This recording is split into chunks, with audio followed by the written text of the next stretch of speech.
Bismillahirrahmanirrahim.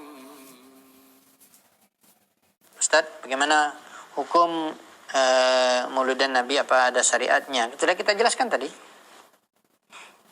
Ya, Anda mengatakan di daerah Anda selalu dilakukan, bukan di daerah Anda saja, di seluruh dunia. Ya. Maka kita kembali kepada Nabi Shallallahu Alaihi Wasallam seperti yang telah kita sebutkan tadi. Apakah Nabi Shallallahu Alaihi Wasallam memperingatinya ketika beliau masih hidup? Bukankah peringatan istilahnya ulang tahun kelahiran?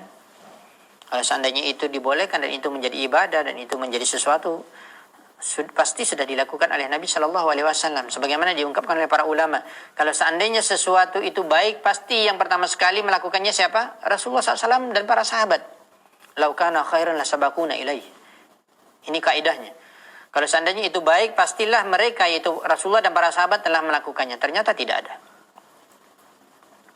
Begitu juga ketika Rasulullah SAW meninggal, manusia yang terbaik siapa? Abu Bakar Siddiq, Umar bin Khattab, khalifah yang 4 tersebut, Utsman bin Affan, Ali bin Abi Thalib radhiyallahu anhum ajma'in, bahkan mereka sudah dijamin masuk surga. Ini orang yang sudah dijamin masuk surga, kenapa tidak kita ikuti?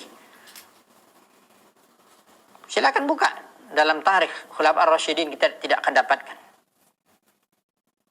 mereka melakukan itu. Kelahiran Nabi dan ataupun kelahiran dia sendiri ataupun yang lainnya, enggak ada. Oh ya subhanallah, kenapa kita melakukan sesuatu yang tidak dilakukan oleh Rasulullah dan para sahabat? Apakah kita lebih baik dari mereka? Dan kita mengungkapkan pertanyaan sebagaimana kita ungkapkan penjelasan sebelumnya dalam bahasan ini, yaitu poin yang ketiga tentang ilmu yang bermanfaat, yaitu perkataan Abdullah bin Mas'ud radhiyallahu anhu ketika melihat orang yang melakukan bid'ah tersebut di masjid berzikir, ya, menggunakan biji-bijian, kemudian beliau mengatakan, wahai kaum, ya, kalian ini satu di antara dua saja kemungkinannya, kata Abdullah bin Mas'ud. Kalian lebih dapat petunjuk dari Nabi, ini tidak mungkin, mustahil. Kita mengaku Nabi kita Muhammad, kita mengaku suri tauladan kita Muhammad sallallahu alaihi wasallam. Apakah mungkin kita lebih mendapatkan petunjuk dari Muhammad? Tentunya tidak mungkin, mustahil. Muhammad alaihi salatu wasallam adalah yang lebih mendapatkan petunjuk dari seluruh manusia. Makanya beliau menjadi utusan Allah. Kata Abdullah bin Mas'ud, kalau kamu melakukan itu ada dua kemungkinan. Kalau melakukan bid'ah, pertama kemungkinannya kamu lebih mendapatkan petunjuk dari Muhammad SAW, atau yang kedua kamu telah membuka pintu kesesatan. Ya, sudah jelas yang kedua. Yang pertama nggak mungkin.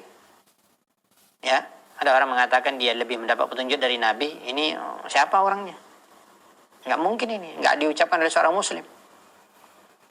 Mungkin yang kedua saja, telah membuka pintu-pintu kesesatan. Oleh sebab itu mari kita kembali kepada sunnah Nabi Shallallahu Alaihi Wasallam dalam seluruh amalan ibadah kita. Dan itulah yang dikatakan oleh Nabi, barang siapa yang berpegang teguh kepada keduanya, dia tidak akan sesat selama-lamanya.